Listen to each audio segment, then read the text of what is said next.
Muito bem. Muito boa tarde a todos e bem-vindos ao terceiro webinar da Upstream Innovation Week, promovido pelo Pacto Português para os Plásticos. À semelhança das sessões anteriores, a sessão de hoje é composta por uma apresentação do orador, que é seguida de um período de perguntas e respostas. Na parte das perguntas e respostas, os participantes poderão colocar questões ao orador. Os vossos microfones encontram-se desativados, sendo ativados para os participantes que pretendam colocar as questões no período de perguntas e respostas. Para solicitar a vossa participação oral, por favor escrevam questão na funcionalidade de bate-papo. Caso prefiram, poderão colocar a questão totalmente por escrito também através da mesma funcionalidade. A sessão de hoje será em inglês. A questão que hoje vamos abordar é: porquê pagar pela embalagem e ter que deitá-la fora quando terminarmos o produto, quando tudo o que realmente queremos é o que está lá dentro? Com o sistema de reutilização da Loop, pagando um depósito temporário, 100% reembolsável, ficamos com a embalagem emprestada. E quando não precisamos mais dela, a Loop tratará de limpá-la e reutilizá-la de forma profissional. O projeto Loop, da TerraCycle, imagina um futuro onde consumimos produtos de maior qualidade e melhor design, que podemos deitar fora no fim do consumo, sem limpar, sem separar e sem complicar. Na visão da Loop, o cesto deixa de ser o cesto do lixo ou o cesto da reciclagem, para passar a ser o cesto da reutilização, onde tudo é limpo, recarregado e reutilizado repetidamente. Na sessão de hoje, da Upstream Innovation Week, intitulada Reuse, Return from Home, o representante da Loop, Edward Thorne, vai explicar-nos, em detalhe, este modelo de reutilização de embalagens inovador, que está a mudar a forma como as grandes marcas pensam a sua embalagem e, num futuro próximo, a forma como todos nós, consumidores, convivemos com as nossas embalagens. Edward, thank you very much for joining us today, and I'll pass on to you for your presentation. Thanks, Pedro, and thanks for the introduction. It's a pleasure to be here today, and really looking forward to taking part in the Upstream Innovation Week. So I'm going to present to you guys for about the next 20 minutes about the business that I work for, which is Lube. After that, after 25 minutes, we'll open up for some Q&A for you guys to ask any questions or go into the business model in a bit more detail. I'm just going to share my screen one moment. Hopefully you can now see the presentation. Yes. Great. Well, let me start by giving a very quick introduction to myself. So my name is Ed Thorne, and I look after business development for Loop in Europe. So that means working alongside a really wide range of partners that are looking to develop some kind of reuse offering. So retailers, brands, as you can see a couple of examples there on the screen, and also other players in the CPG economy who are looking at creating a durable or circular supply chain. So today I'll spend a bit of time talking about Loop and then obviously open up for some questions. But before we go into Loop itself, I think Pedro briefly mentioned we are part of TerraCycle and the third business unit within the TerraCycle family. So TerraCycle is a waste management specialist, has been operating for about 20 years with headquarters in the US and now operating globally, and really has three core business areas, all working with the goal of eliminating the idea of waste. So a mission-driven business, and the first business within the TerraCycle family is focused on recycling. So taking hard to recycle waste streams, creating a recycling process and the economic incentive to keep these things out of landfill and in circulation for as long as possible. The second business is then about incorporating waste in new products. So working with large businesses and brands, for example, Colgate in the US to collect toothbrushes and toothpaste tubes to make into playgrounds, or Procter & Gamble to collect ocean plastic and incorporate it into shampoo bottles. So those are the two kind of core businesses within TerraCycle. And then the newest business within the TerraCycle family is Loop, which again is operating with the view to eliminate the idea of waste, but doing this more fundamentally by trying to design waste out of the process from the beginning. So Loop is a global platform for reuse, which is open to any brand or manufacturer to distribute products in reusable containers to consumers through all sorts of different touch points in the economy. And it's about making it as easy, convenient, and affordable as the system that we operate in today, with this key principle that you can buy anywhere and return anywhere as well. So we'll go into that in a bit more detail, but essentially Loop is a platform for reuse.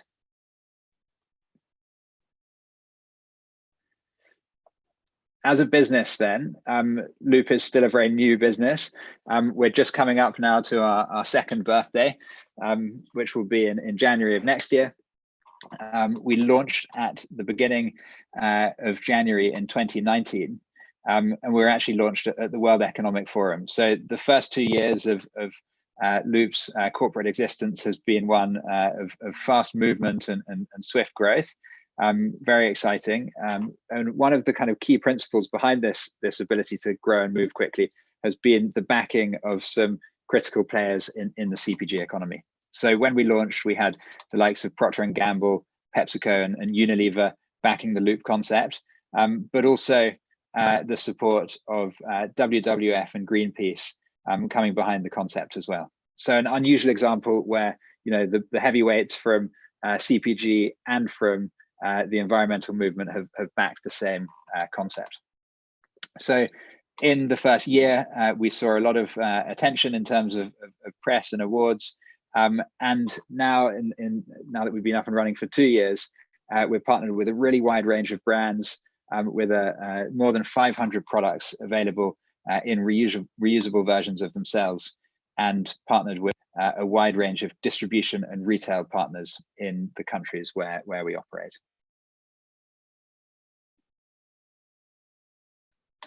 So in terms of where we operate globally, the first markets to launch was Loop in the US and in France, which launched in May of 2019. And in the summer of this year, we launched in the UK. And looking into 2021, we'll be launching in Japan, Australia, Canada, and then in 2022, looking at the German market as well. So just one thing to point out about Loop when we launch in a new market is we always do so in tandem, in partnership with a large mass market retailer. So it's all about bringing scale and access to a wide range of consumers in the channels where they already shop today. So I suppose the two key roles of Loop, one is working with all of our partners in the transition from a single use or a linear supply chain into a durable one. And that transition is all about, designing the physical assets to be able to operate in a reuse model. Then our long-term role, and this is our sort of long-term key competence, is then operating reuse and doing the dirty work at the back end of the circular economy. So that's really acting as the engine room for reuse, the collection, the cleaning, the reverse logistics that allows packaging to circulate indefinitely. So we'll talk a little bit more about that in a moment. But before we do that, let's spend a bit of time on the concept. So the idea of reuse is certainly not new. We've seen a lot of very effective examples of reuse models in the past, most notably the milkman. And essentially at Loop, we're trying to bring back this concept of the milkman and apply it to a wide range of supply chains. And the key part of the business model that we like here is that packaging in the milk model was always considered an asset of the milk board. So as an asset, there was a natural incentive for the milk board to design packaging which can be durable, i.e. can go through lots of cycles of usage, and also a natural incentive to collect it and keep it in circulation for as long as possible. So at the sort of core of the Loop concept is about the philosophy of ownership and brands and manufacturers being able to treat their packaging as assets and protect it throughout the life cycle whenever it's in the hand of a different actor with a deposit. So obviously the current reality that we live in today is not quite that of the milkman. Actually, this is a very interesting image.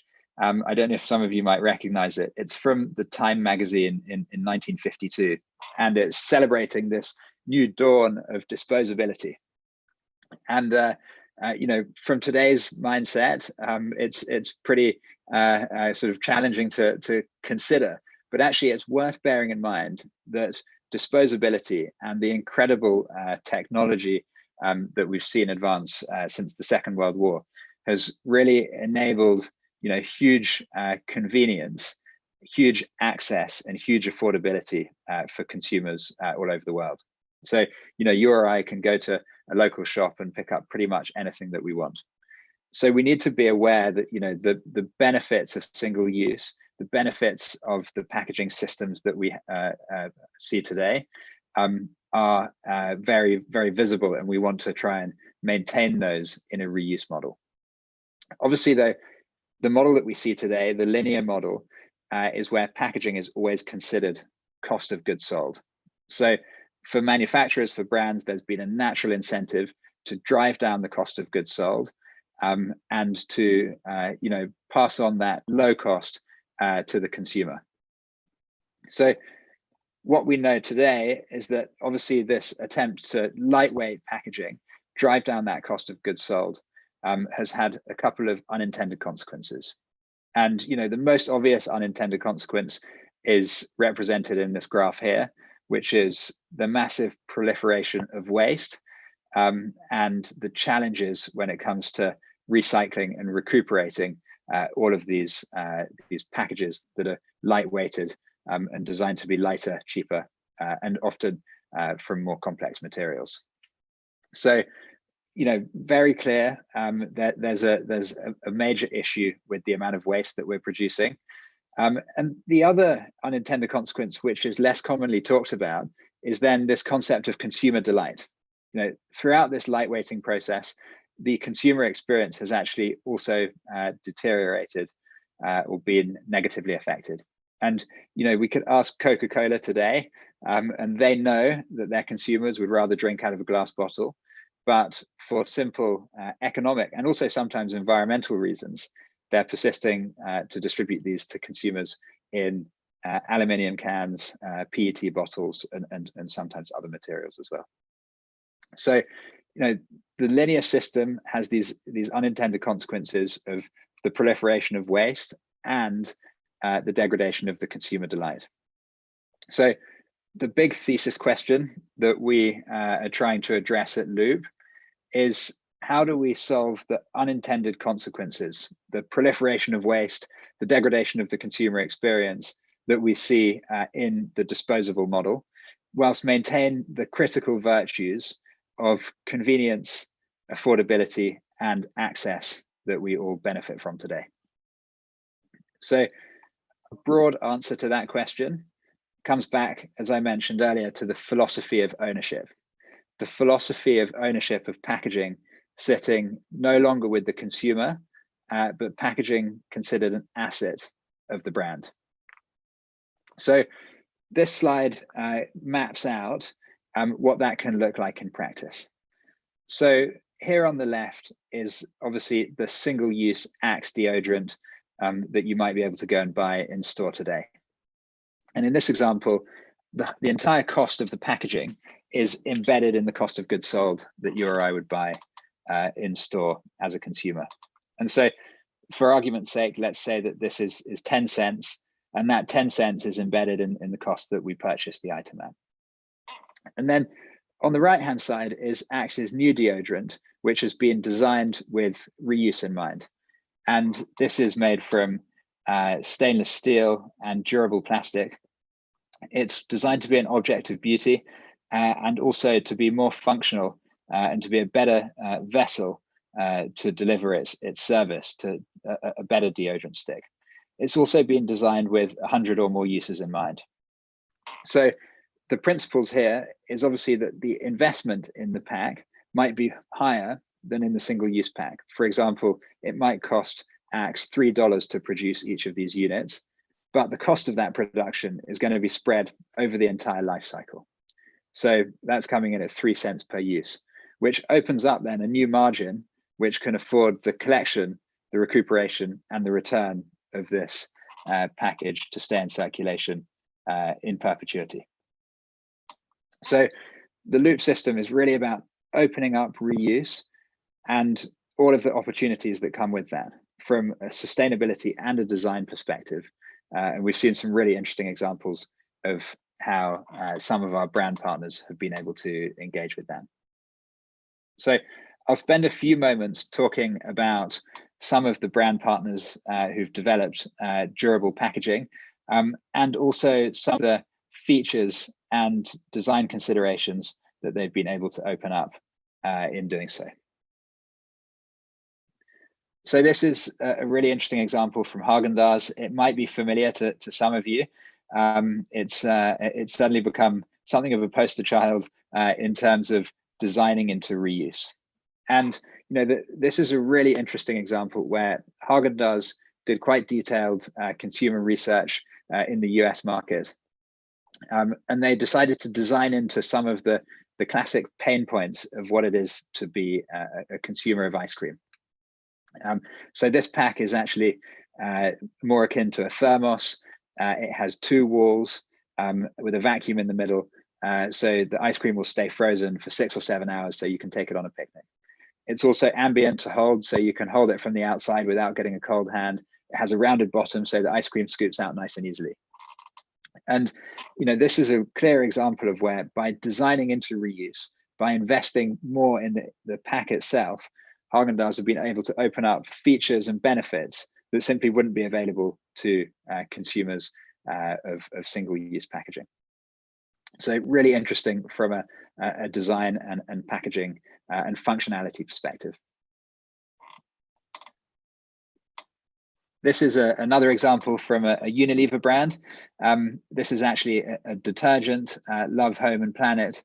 And actually, this is a different type of approach that they've taken. Unilever wanted to bring this to market very quickly. So they actually found some packaging that has already been tested and validated as fit for reuse, and then adapted it for their reuse model and for their detergent by putting on a new lid, which can be a measure. But actually, even though this is a fairly simple packaging solution, it won some design awards, quite prestigious design awards, and just shows that there's still sort of low-hanging fruit from a reuse perspective when it comes to packaging and design.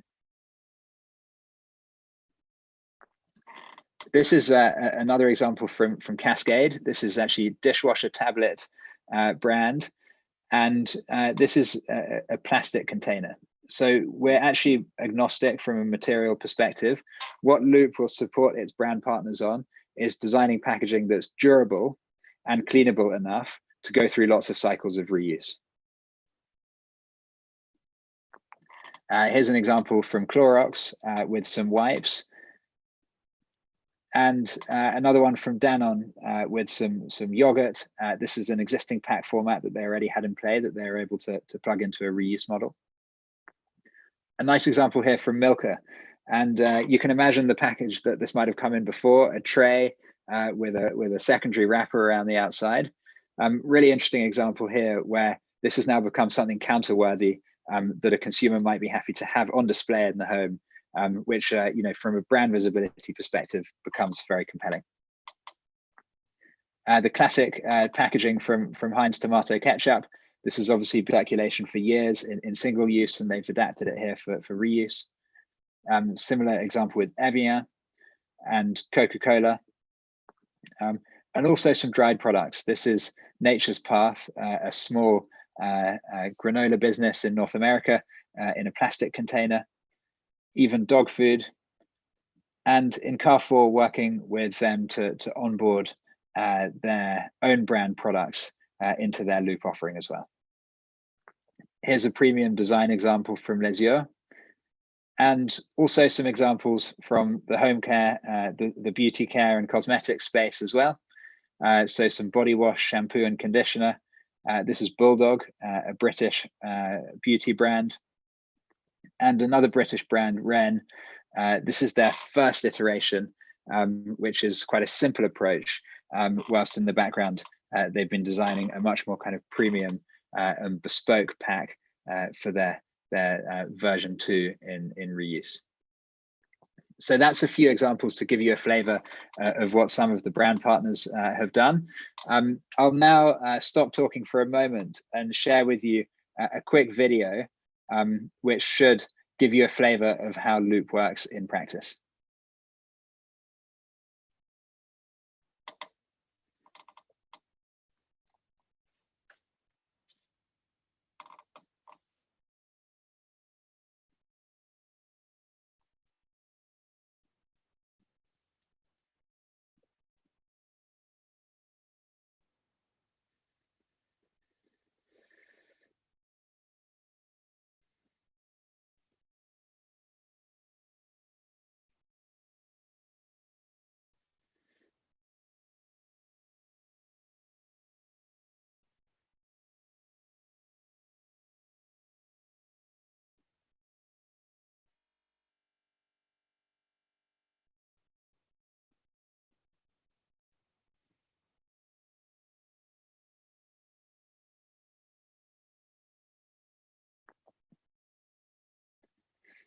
So that video is designed to give you a little simulation of how this can work in practice. The home delivery fitting into the kind of existing consumer experience. I'll talk a little bit more about now what it is that Loop does in support of its partners in this transition. So really, when it comes to a brand, a retailer, or even a fast food restaurant that's looking at developing a reuse offering, the first stage is always this transition from a single use or a linear supply chain into a durable one. And it's intuitive that in order to be able to operate in a durable supply chain, in a reuse model, then you need to have physically durable packaging. So the first step is always working with our partners to create the physical assets for reuse. And this is making packaging that can be cleanable and durable to be reused multiple times. And also for retailers, setting up the infrastructure to enable the collection, the return, and cycling of packaging time and time again. So the first piece is about developing the physical aspect. And then the second piece is then about bringing it into the hands of consumers, ideally in channels where they already shop today. So in practice, there are sort of three broad areas where Loop interacts with customers and where consumers can purchase reusable products.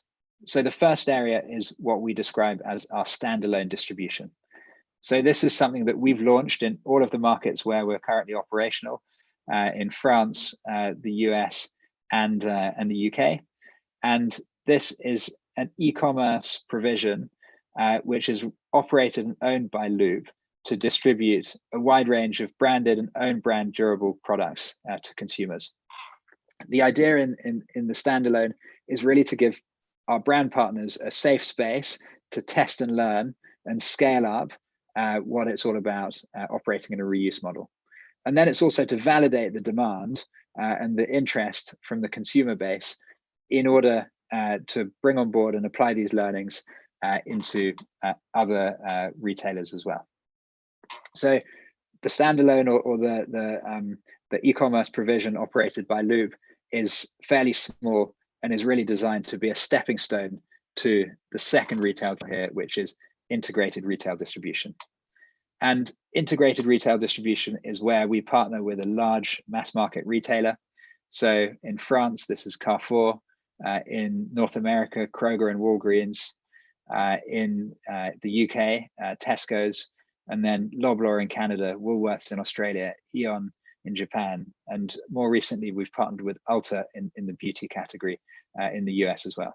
So obviously there's a theme emerging here. In all of these markets where we're operational, we're working with the largest retailer in order to bring reuse in front of as many customers as possible in as short a time as possible.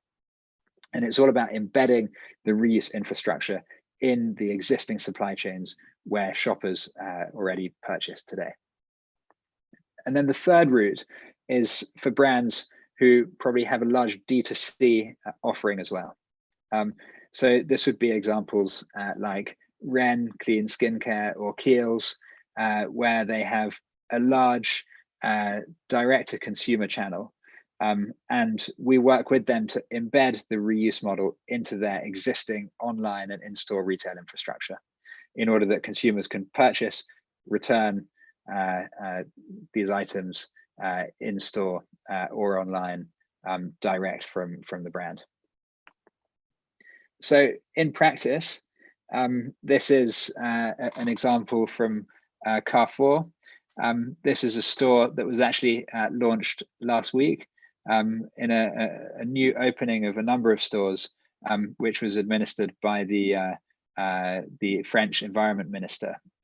So that was an exciting opening at the beginning of last week. This is Aeon in Japan, a mock-up of some of their stores, which they're looking to be opening in the first quarter of next year. And another example from Kroger about what their in-store installations are going to look like. And so all of the retailers that we're working with are talking about providing physical areas that are dedicated towards a wide range of assortment in reusable products. But it's worth mentioning that the Loop platform and the Loop concept goes beyond the retail model. And it's really about bringing a wide access to reuse for consumers with touch points all across the community. So we've recently partnered with RBI globally, which is the owner of Burger King and another large chain, Tim Hortons in Canada. We've also partnered with McDonald's to start a rollout in the UK and other municipal and retail touch points as well. So in the long run, our goal is to compete with the convenience of single use, and in doing so by having a wide network with a lot of touch points across the community, where in time you might be able to go to McDonald's, pick up your coffee, and then put off in a participating Carrefour or Tesco around the corner shortly afterwards. So that brings me to the end of the formal presentation. Thank you all for your attention. I'll now be very happy to answer any questions or go into more detail on any of the themes that we've touched on there. Thank you so much, Ed, for this great presentation about reuse, which is really important for us too. If anyone has any question for Ed to answer, please feel free to put it on a chat. We have Susanna with a hand. So I'm going to activate the sound, Susanna. I think you can speak now. Yes, thank you, Cristiana. Thank you, Edward, for your presentation. So I'm Susanna Fonseca. I'm from an environmental NGO here in Portugal. Of course, we are very fond of this system, as I'm sure you are aware. But I had some questions. One of them was on the costs for consumers, because so this all seems to be very well designed, so very high quality packaging, all the model around it. So is it attractive also for the regular consumer? Is this just aimed at a more wealthy set of the society? It is a relevant question. Also, I got a little concerned with the time for expansion. When it will get to Portugal, with little countries each year, I'm not very hopeful that it will reach Portugal in the near future, and that is concerning, I would say. If you can speak a little bit about this, about if you imagine that you can speed up a little bit this expansion that you are planning. And I was also interested in hearing from you some more about the studies on the environmental impact of the transportation, because we know that this is a very contentious issue that is always raised around reuse, and we definitely need some information on real case studies to discuss this issue. Thank you. Excellent. Well, thank you, Susanna, for such interesting questions. And I'll try and tackle those three questions one by one. So I think the first question is really about the affordability and the access for consumers to reusable products. And from a Loop perspective, it's critical that reuse can be affordable and can be accessible to the largest consumer base out there today. And that's why we partner with large mass market retailers to bring reuse into the retail environment where shoppers currently buy today. So from a cost perspective, the additional or the new cost in reuse from a consumer perspective is the deposit against the packaging. So at the point of sale, like the store that we saw just now in Carrefour, each time a consumer purchases a pack, they'll pay a deposit against the pack, against each of the packages, and that deposit will be set by the brands themselves. And after use, the consumer is then incentivized to return these packages, and they can drop them back in the store that they bought it from, or back at any other participating collection point. So maybe in their local McDonald's or another drop-off location. And as soon as they've dropped those off, they're then credited the deposit.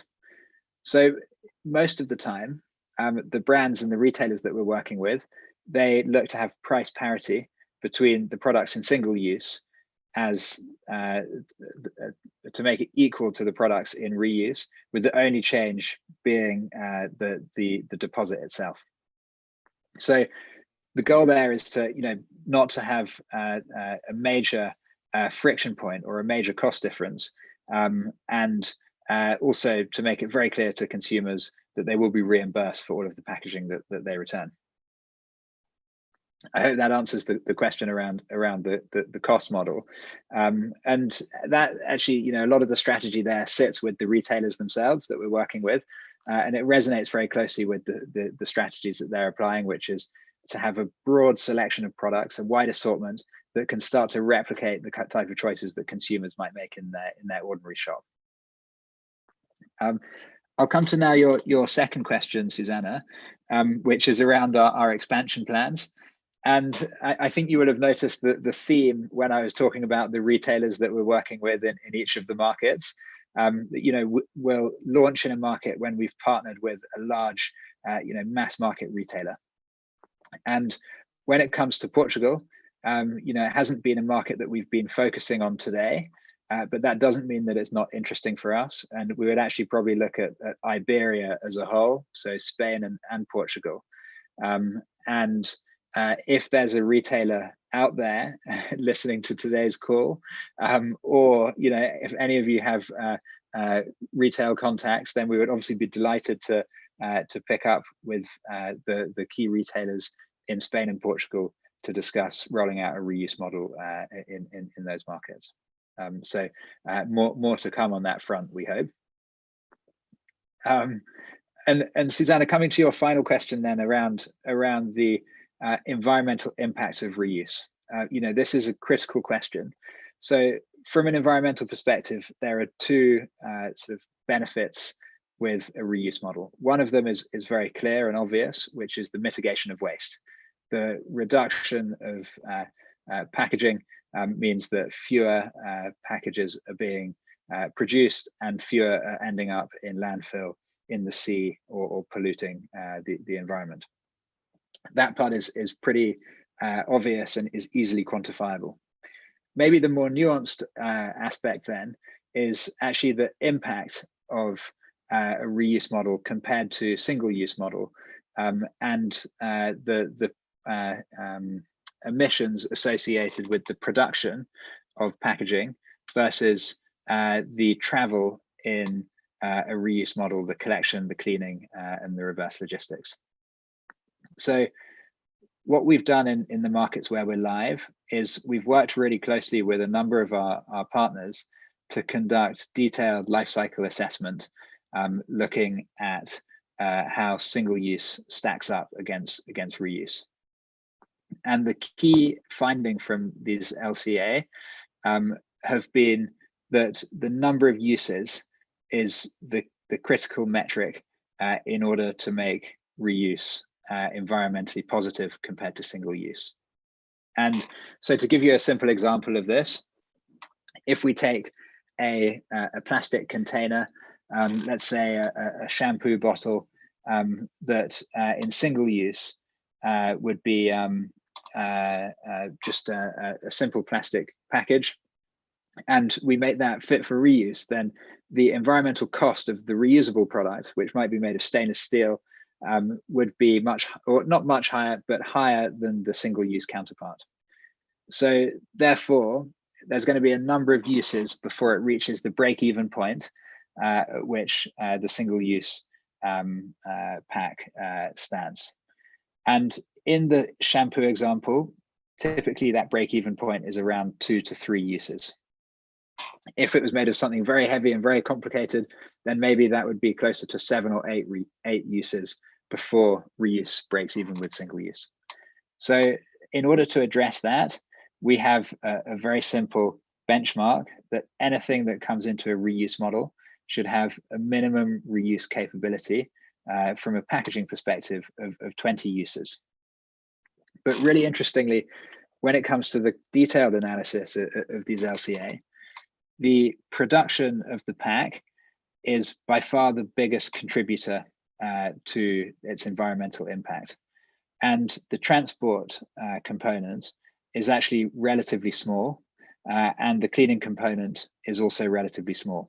So the key goal then in reuse is to design packaging that's as reusable as possible and to keep it in circulation for as long as possible.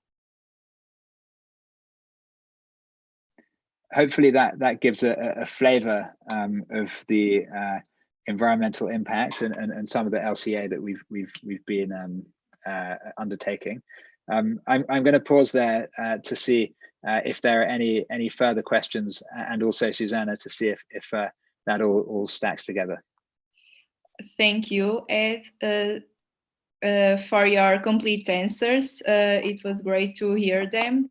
We have more questions in the chat. Maybe I'll put one right now. I believe this is already answered, but if you want to speak a little bit more about this, which strategies are used to promote the return of the empty containers? Mm-hmm. And then we have here another question about the applications for the hygiene products. The main applications are with this. For other products like food items, how you can assure loop and the correct cleaning and avoid contaminations. Great. Yeah, so I'll start with the first question, which is around the strategies for returning packaging. Mm-hmm. So, I mean, the simple strategy here is by having a deposit against each container, which is designed to encourage users to return these and keep them in circulation for as long as possible. I suppose the more detailed answer to that is then around how do we make that as convenient as possible and embed it into the consumer journey in an effective way.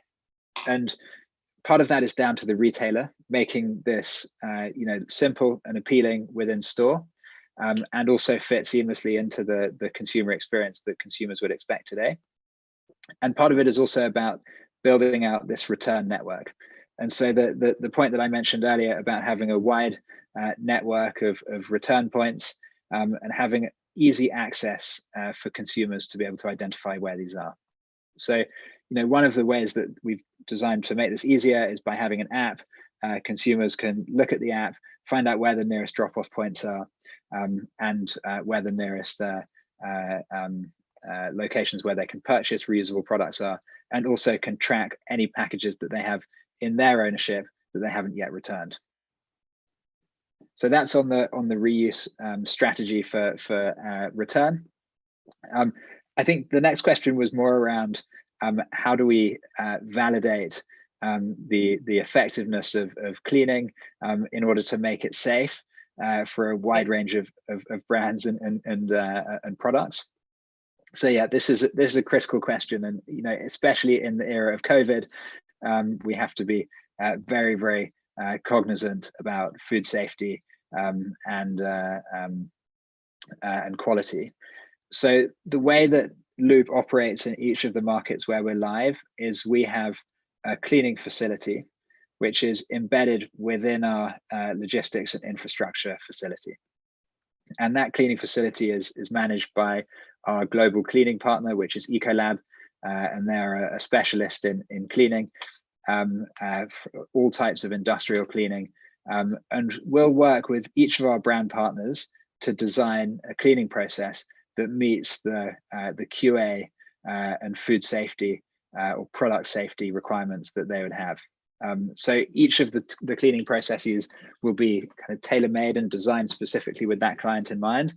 And for example, if a client has a vegan product or an organic product, then we'd need to design a bespoke cleaning process which can meet those criteria as well. So the cleaning process will be adapted per each client and operated towards an SOP of quality and safety that makes sure that can be validated to make sure that it would be as safe as the single-use lines that are being packed in factories as well.